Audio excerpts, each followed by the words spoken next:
ஒரு இளைஞனுக்கு எதிரா தன்னோட சொந்த சகோதரர்களே பொறாமைப்பட்டு அவனை பாழும் கிணத்தில் தள்ளிவிட்டு அதுக்கப்புறம் அவர் எப்படி மீண்டு வந்து அந்த நாட்டுக்கே அரசனாகி தனக்கு துரோகம் செஞ்ச தன்னுடைய சகோதரர்கள் மட்டுமல்ல அந்த நாட்டையே எப்படி காப்பாத்தினாருன்னு சொல்லி இந்த மாதிரி நிறைய இன்ட்ரெஸ்டிங்கான கதைகள்லாம் பைபிள்ல இருக்கு. பஞ்ச காலத்தில் உணவின்றி தவித்த அதே அண்ணன்கள் ஒருமுறை யோசேப்பிடம் உதவி தேடி வந்தனர். அவர்கள் செய்த துரோகத்தை மறந்து அவர்களை மன்னித்து உணவளித்து வாழ வைத்தார் யோசேப்பு.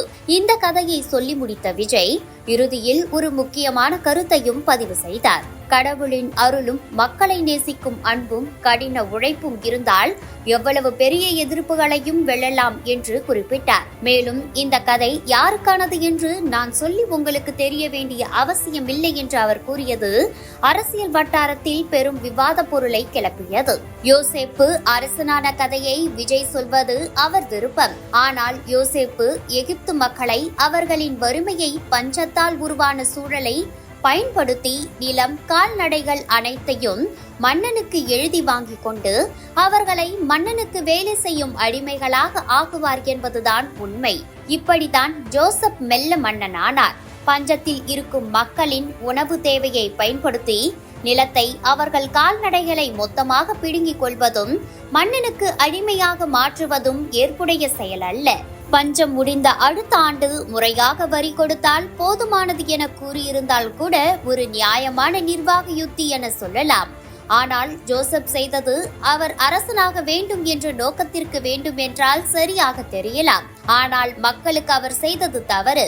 விஜய் முழு கதையை படிக்காமலோ அல்லது பாதி கதையை வைத்து அரசனான கதையை சொல்லியுள்ளார் என சமூக வலைதளத்தில் விஜய் சொன்ன குட்டி ஸ்டோரி பெரும் விவாதத்தை கிளப்பியுள்ளது.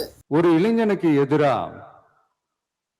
தன்னோட சொந்த சகோதரர்களே பொறாமைப்பட்டு அவனை பாழும் கிணத்தில் தள்ளிவிட்டு அதுக்கப்புறம் அவர் எப்படி மீண்டு வந்து அந்த நாட்டுக்கே அரசனாகி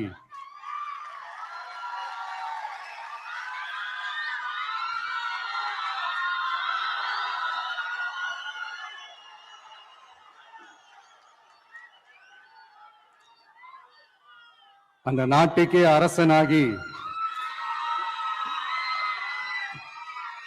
தனக்கு துரோகம் செஞ்ச தன்னுடைய சகோதரர்கள் மட்டுமல்ல அந்த நாட்டையே எப்படி காப்பாத்தினாருன்னு சொல்லி இந்த மாதிரி நிறைய இன்ட்ரெஸ்டிங்கான கதைகள்லாம் பைபிள்ல இருக்கு. படிக்காதவங்க படிச்சு பாருங்க. அந்த குறிப்பிட்ட கதை யாரை பத்தின கதைன்னு நான் சொல்லி தெரிய வேண்டிய அவசியம் இல்லைன்னு நினைக்கிறேன். அது உங்க எல்லாருக்குமே நல்லா தெரியும். இப்படிப்பட்ட கதைகள்லாம் நமக்கு எதை உணர்த்துது அப்படின்னா கடவுளுடைய அருளும் மக்களை மானசீகமாக நேசிக்கிற அந்த அன்பும் அதீத வலிமையும் அதுக்கான உழைப்பும் இருந்துட்டாலே போதும்.